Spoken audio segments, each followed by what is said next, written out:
welcome back for another episode here on the SMP. You saw the intro, we're building trees. This is the last stretch. This is it. This is all the trees that we need to build for the rural area. This is the last little section. After that, there's still stuff to do. There's detail work, there's stuff in the town, there's this big thing that I haven't told you about yet, because I'm actually not sure I'm going to do it, but there's other stuff to do. In the meantime though, we got these trees, and I think we can get done in this episode. I don't know that for sure, so maybe not, but I'm hoping we can, because I want to do it. At least some of it. We can maybe work on some other stuff that I already have planned out, but we're working on trees again, because that's all we do anymore, and I'm in the mood for more trees, so we're building trees. Now, transition.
Don't worry, we're not done. There's still more to do, but I wanted to kind of take a break for a little bit and maybe work on something else, but of course we need to explain some of the things we did here first.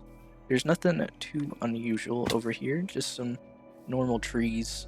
Well, sort of normal. This one does have the kind of weird branch over here, and there is something really strange over here. I don't know what this is. I don't know what I was doing, but it works, and I'm leaving it. I think I like it. Yeah, I don't know what that is, but I think it works in this space. We have a couple more trees to do over here, but like I said, I want to try and do something else over in the town. Over here in the town, we got my base right here, and we got this right next to it. There's a reason why it looks like this, but it's a really bad reason. We need to move these villagers out of the way. Now, I already got a trading hall that's literally right there in that building, and I got another one that's in the library over there. And we're gonna need, I think, another space for at least most of these guys. There's a couple outliers like this Fletcher that I just don't need, so I don't know what I'm gonna do with him yet, but we got the Smiths, and I got a good plan for those guys. So we're going to build a new building here in the town on the other side, all the way down there. Let's go over there. Over here, we got some scaffolding, and it's really just for placing like the footprint of the build and like the height of different things so that the skyline kind of flows in a way that I want it to. But I think there's nothing really to do here. We just gotta go ahead and start placing blocks. I think I got all the resources I need, maybe a couple odd end things, but I think we just better get started.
the exterior of the first building is finished. There's gonna be another one, and there's gonna be an interior to this one, and this exterior is kind of weird. I gotta talk about it a little bit before moving on. All right, deep slate. Why? Well, I kind of just liked it. I threw this in because this is supposed to be a kind of industrial part of the city with the kind of, I don't know, industrial smiths kind of things going on inside. So I figured kind of ash or soot or something on the bricks made sense, and this was the closest thing I could get to like the brick texture, and I think it looks really good, especially from a distance, which you're not really gonna see it at. You're gonna see it mostly close up, and I still think it looks really good here too.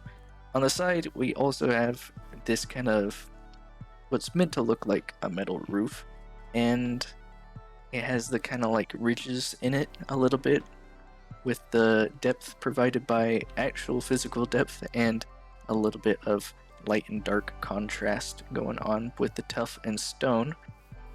On the back, I didn't texture or detail this side as much, partially because it kind of doesn't work with the way the stairs and stuff on the roof. Like, it would cause holes every time I tried to do it. So that was an issue, but also because this side isn't facing, I mean, it is facing that guy.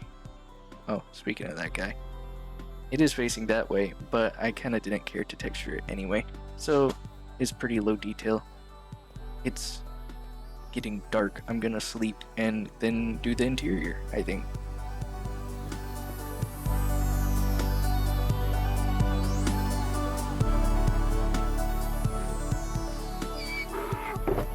Interior is finished, and it's looking pretty nice, I think.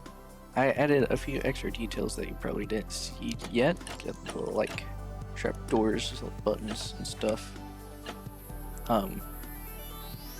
Anyway, there's a lot of interesting little details in here, like this little gold sword, because it would be hot on the anvil while they're working on it and stuff. But the villagers aren't in yet. I actually am not going to move them over just yet. We got other stuff to build.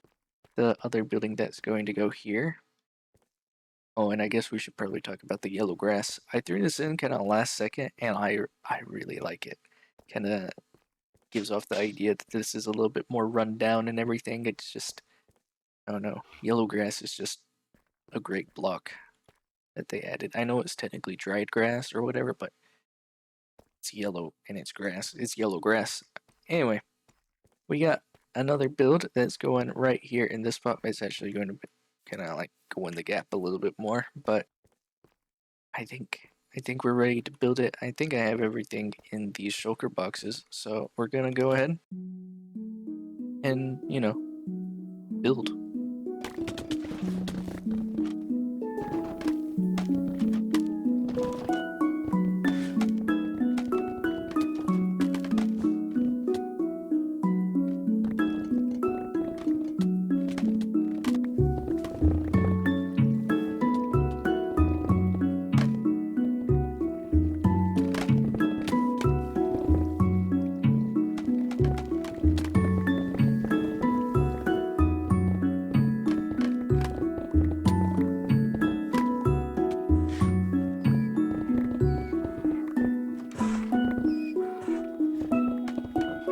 And now for the grand reveal.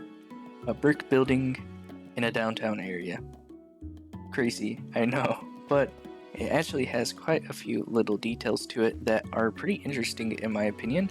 We got the wood all up and down it, which gives it a unique characteristic compared to pretty much anything else. Of course, we do have wood over here, but it's all kind of flat and plain because it's the stable, and I felt like it should be flat and plain. This one's a lot more intricate. It's a lot more fancy, which is intentional. I wanted this building to kind of be a much fancier building than its neighbors because it's much, much older by, I don't know, maybe a few decades, which I guess isn't much, but you know. And it's been kind of decaying over time, not very well maintained well enough to where it still has that kind of air of significance, but not so well that it doesn't have cracks all up and down it, and the grass growing just a little bit out the front here. And of course, this kind of just tells a little bit of a story with like how it might have interacted with the neighbors over time and how that affected the history of this building a little bit. But that is pretty much all I have to talk about this building. It is it's probably one of my favorites so far. But anyways, we have trees to build back in the rural area. Remember that at the beginning of the episode? Yeah, we're gonna finish that now. There's not an interior planned for that building just yet, so we're going to, you know, get going on this just for the last little bit of this episode. And I think we'll be able to finish those last couple of trees.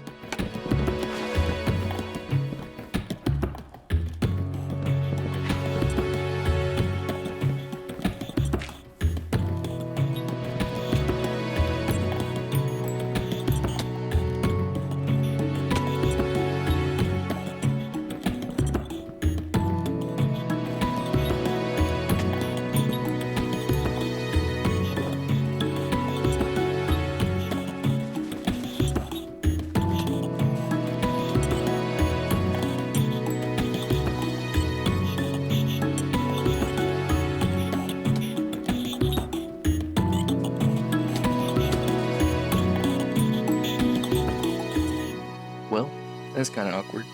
There only is one tree.